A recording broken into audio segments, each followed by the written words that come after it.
Ramanathan Archana, you have 12 minutes. Yes, sir. இந்த மாதம் கார்த்திகை மாதம் என்பது மாவீரர்களுடைய குருதியால் நனைந்த மண் அந்த மண்ணை எங்களுடைய மழை தன்னால் முடிந்த வரைக்கும் கழுவுகின்ற மாதம். இப்போது யாழ்ப்பாணத்திலே மழை படுமோசமாக பெய்து கொண்டிருக்கிறது. எங்களுடைய தெய்வங்களுடைய வித்துடல்கள் அங்கே இப்போது குளிர்விக்கப்பட்டு கொண்டிருக்கிறது. இன்றைய தினம் தமிழினத்திற்காக தன்னுயிர் தந்த தியாக சிறகுகள் எதிரிகளால் அவர்கள் தோற்கடிக்கப்படவில்லை, அவர்கள் எண்ணத்தை எரியூட்ட தூண்டுகிறார்கள். மாவீரர்கள் கல்லறையில் புதைக்கப்படவில்லை, எங்களின் கனவுகளில் விதைக்கப்படுகிறார்கள் என்ற உசாய் மணியினுடைய கவிதையோடு இந்த ஸ்பீச்சை ஆரம்பிக்கலாம் என்று நான் நினைக்கிறேன். எனக்கு மிகவும் கவலையான விடயம், நான் ஒரு தமிழனாக இருந்து கொண்டும் சிங்கள மக்களால் அதிகமாக இன்று வரை நேசிக்கப்படுகின்ற ஒரு தமிழனாக இந்த பாராளுமன்றத்தில் இருக்கிறேன் நான் பெருமைப்படுகிறேன். என்றால் நான் மனதில் பட்டவற்றை நேரடியாக கதைப்பதற்கு இன்றைய தினம் எங்களுடைய 323 கண்டெய்னர் கள்ளர் என்று சொல்லப்படுகின்ற ஒருவர், உங்களுக்கு தெரியும் யாரென்று, இன்றைய தினம் வந்து சொல்லியிருக்கிறார். தேசிய தலைவரும் 44,000 போராளிகளும் வடக்கு மாகாணத்தில் குடுவித்தார்கள் என்ற ஒரு கதை ஒன்றை இன்றைக்கு சிங்களத்தில் சொல்லியிருக்கிறார். இவர் சிங்களத்தில் சொல்லி தப்பிக்கலாம் நினைக்கிறார். ஆனால் சிங்களமும் தமிழும் சரளமாக பேச தெரிந்த எனக்கு அது விளங்கினது. அதனுடைய வீடியோவை நீங்கள் பார்ப்பீர்கள் வெகு விரைவில். மிகவும் கவலையாக இருக்கின்றால் இவர்கள் சொல்லிக் கொண்டு வந்தவர்கள் எப்படி, நாங்கள் எல்லாம் சிங்கள பிரபாகரன் என்று சொல்லிக் கொண்டு வந்தவர்கள் தான் இந்த அனுரகுமார நாயகத்தினுடைய அரசாங்கம். எங்களுடைய மக்களும் அப்படியே பொய்களை உண்மை என்று நம்புகின்ற ஒரு சமூகத்தை சேர்ந்தவர்கள் நாங்கள். ஆகவே எங்களுடைய சமூகம் அள்ளுகொள்ளையாக நம்பியது.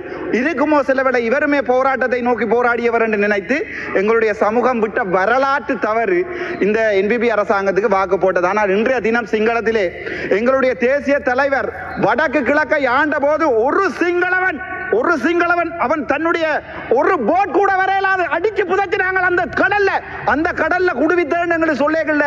ஒரு தமிழ் மனுஷனா வெட்கப்படுறேன், ஒரு தமிழனா என்னுடைய வடக்கு மாநிலத்தில் இருந்து போட்டப்பட்ட ஒவ்வொரு வாக்குக்கும் இந்த பிமல் ரந்தாயகருடைய நெஞ்செல்லாம் எரியுது. நான் உங்களுடைய போர் வீரர்களை நீங்கள் செபலியோ என்று சொல்லுகின்ற போது ரணவிருவோ என்று சொன்ன தமிழன் நான்.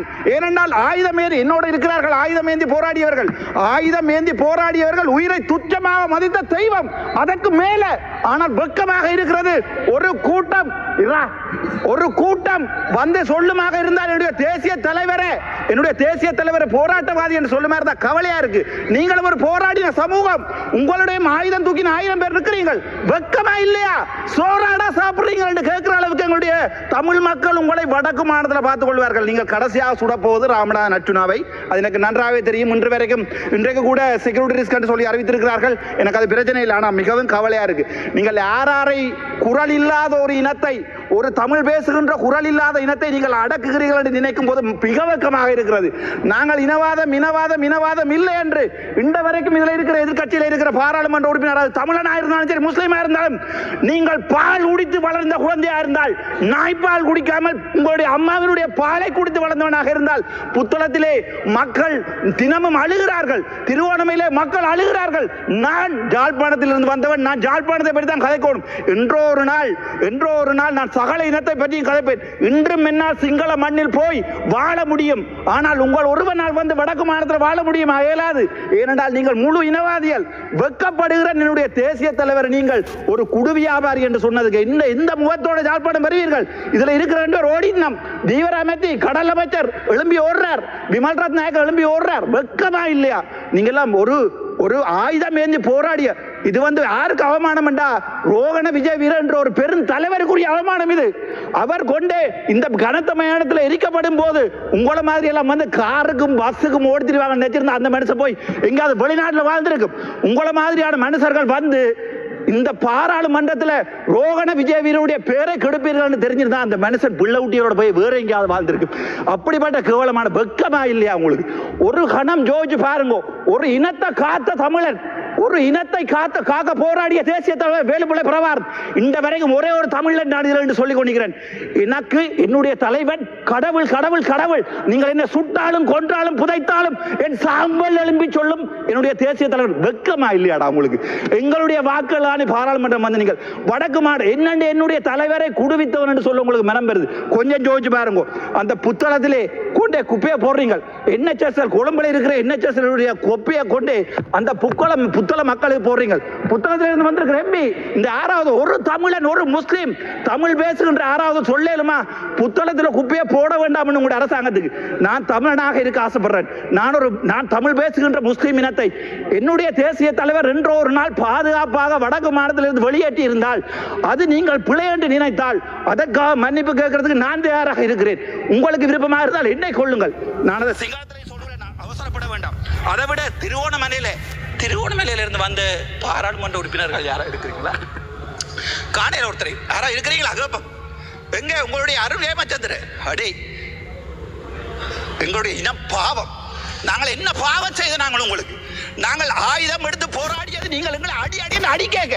நாங்கள் ஆயுதம் எடுத்து போராடியது, நாங்கள் ஆயுதம் எடுத்து எங்களுடைய தமிழீழம் என்ற நாட்டை 30 வருடமாக கட்டியது நீங்கள் எங்களை கேம்பஸுக்கு போடா பண்ணிக்கல. டிஸ்ட்ரிக்ட் கோட்டா என்ற ஒன்றை நீங்கள் இல்லாம பண்ணி, நீங்கள் பெரிட் என்ற ஒன்றை இல்லாம கொண்டு டிஸ்ட்ரிக்ட் கோட்டா கொண்டு வந்த போது 1970 இருந்து எனக்கு வரலாறு தெரியாது. வரலாறு தெரிந்தவர்களுடைய பிள்ளைகள் பக்கத்தில் இருக்கிறார்கள். இன்று வெட்கமே இல்லாமல் கஜேந்திரகுமார் பொன்னம்பலத்தினுடைய பேரை உச்சரித்து எங்களுடைய விமல் ரத்நாயக சொல்றார், வடக்கு மாநிலத்தில் இருக்கிறவன் முழுக்க இனவாதி என்று. நாங்கள் இனவாதி இல்ல.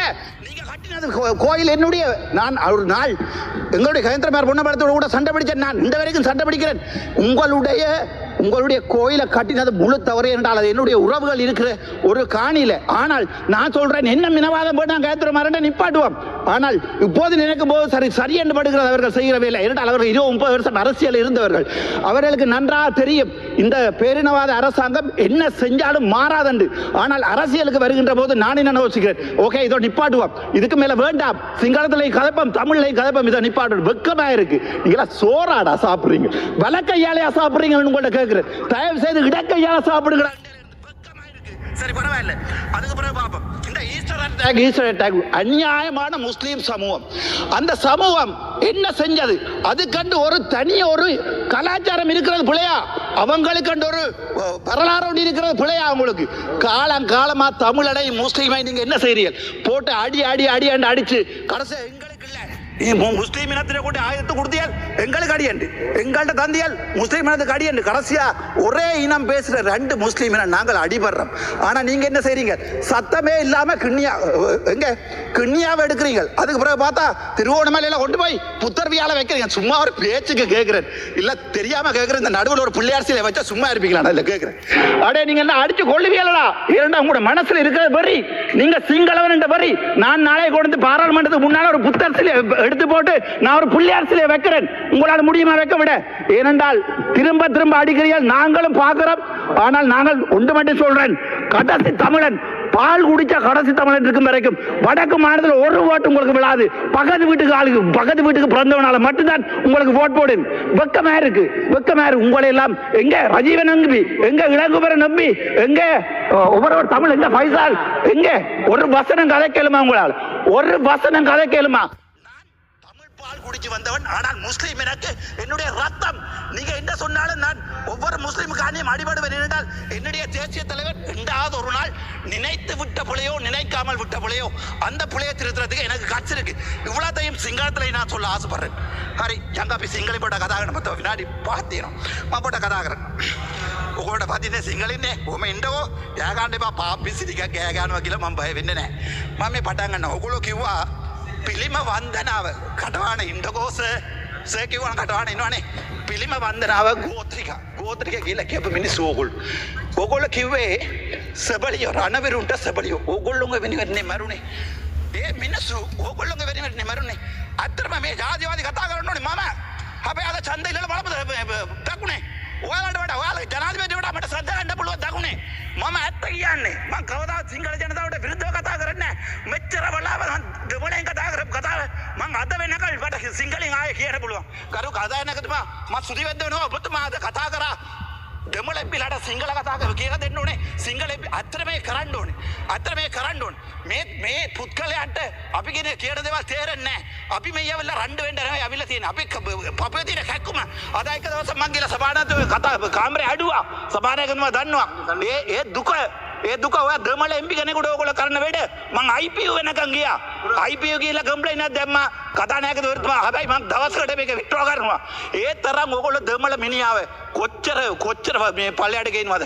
දැන් තිරකුණාමල ගන්නකෝ අපි දමල මිනිස්සු කිව්වද කියලා පුලි පිටිම අයින් කරන්න කියලා. අපි කිව්වද ඒක දාන්න කියලා. Honorable member, you have another 2 minutes. Thank you sir. දාන්න ඔබලා ඊට පස්සේ ඒක අයින් රැට අයින් කරන්නත් ඔබලා ඊට පස්සේ අනිත් අවුදිය කියලා දාන්නත් ඔබලා අපි අපේ ඔළුවට වැටෙනවා. අපි කිව්වද ඔයගොල්ලෝ දාන්න කියලා. අපි කිව්වද ඔයගොල්ලෝ පිළිපදිම තියෙන්න කියලා. අපි අද වෙනකල් ඔයාලට මරන්න කැමති නම් මං ඉන්නවා ප්‍රභාකරන්ට මරන්න ප්‍රභාකරන් බෑ. ඔයගොල්ලෝ මරුවේ නෑ. මරුවා කියලා හිතා ගන්නවා නම් ආපහු තව පාරක් දමල මිනිහව මරන්න කැමති නම් මාව මරන්න. හැබැයි මේ දෙකාපණා වැඩ කරන්නේ ඔයගොල්ලෝ විශ්වාස කරලානේ දැම්මේ ඡන්දයක්. මම ඔච්චර ආදරෙන් ඔයගොල්ලෝ ආවද? ආවට පස්සේ මේ පාර්ලිමේන්තුවේ මට කොච්චර ආතල් දුන්නාද ඔයගොල්ලෝ? ඊයේ පොලිසියට ගැව්වා කවුරු හරි. එතකොට එයාට අද උදේ කිසි දෙයක් වෙලා නැහැ. හැබැයි ජෙලෝල ඉන්නේ කෙනෙක්ව කියලා කො පොලිස් පාර ඇමතිමදි. මේ ට්‍රවුසර් නේද අදින්නේ? ට්‍රවුසර් නේද අදින්නේ? නිකන්ද අදින්නේ? ලැජ්ජ නැද්ද? මේ බලන්නකෝ මම ජෙලෝල ඉන්නේ කෙනෙක්ව කියලා මම දමල නිසා කොච්චර මගේ දමල මිනිස්සු සිංහල කතා කරන්න පුළුවන් නම් දවසක් පොත් ලියනවා. අපේ අම්මලාව අක්කලාව ගිහලා රේප් කරලා තියෙනවා. ඔයගොල්ලෝ හමුදාවේ සමහරු ඒක පැහැදිලිම කියන්න. මේ බිමල්ටත් දැකවිල කියනවා ගහේන්ද්‍ර මොනමල මන්ත්‍රීතුමා කිව්වා කියලා මේ හැම කවුද මේ රණවිරු ඔක්කොම ටික කුඩු මේ අපි එහෙම කිව්ව නෑ. මෙයත් මෙතපත් කිව්ව නෑ මමත් කිව්ව නෑ. අපි කියන්නේ ගොඩක් පිරිස ඒ රක්ෂාව තමයි උතුරේ කරන්නේ කියලා. ඒක නවත්තන්න කියලා. හැබැයි මේ ඉන්න ඇමතිලා තමයි දැන් කලින් ගෙනාවේ මේ තුමාලා මේ වාහනයෙන් කුඩු දැන්ගේ ඉන්න ඔයාලගේ ලොක්කා කක්කුසි ඇමතිලා ලැජ්ජ වෙන්න ඕනේ. ඕගොල්ලෝ අපි විශ්වාස කරා. ඒ විශ්වාස තාම තියෙනවා. හැබැයි මේ විදියට ගියොත් මං හිතන්නේ තව පොඩි කාලේ බල මේ පාර්ලිමේන්තු ඡන්දයක තියන්න වෙයි. මං හිතන්නේ විශ්වාස කරනවා මම ඒ විදියට යන්න එපා කියලා. අනේ පොඩ්ඩක් හිතලා බලන්නකෝ. මං ඕගොල්ලෝට මේ වෛරය කතා කරනවා කියන්නේ අපේ Honorable member, your time is over. මම මේක කතා කරන්නේ අපේ මිනිස්සුන්ගේ පොප්පේ තියෙන වෛරය. ඕගොල්ලෝ මේ කට්ටිය ඇවිල්ලා කියනවා මචං පොඩ්ඩක් කතා කරන එක නවත්ත බං අපිට වදිනවා කියලා. තව එක්කෙනෙක් ඇවිල්ලා කිව්වා මචං ඔහොම කතා කරන්න එපා උඹට වෙඩි තියයි අපේ මිනිස්සු කියලා. හැබැයි මරණොත් මං ඇත්ත කියනවා ඔයගොල්ලෝ මාව මරලා දාලා පුච්චලා දැම්මොත් හැබැයි තව තමල මිනිහක් ඇවිල්ලා මෙහෙම ඔයගොල්ලෝට කතා කරන්නේ නැහැ. මම මේ ඇත්තටම පපුවෙන් හිතෙන් රිදවලා මේ කතා කරන්නේ. Thank you sir.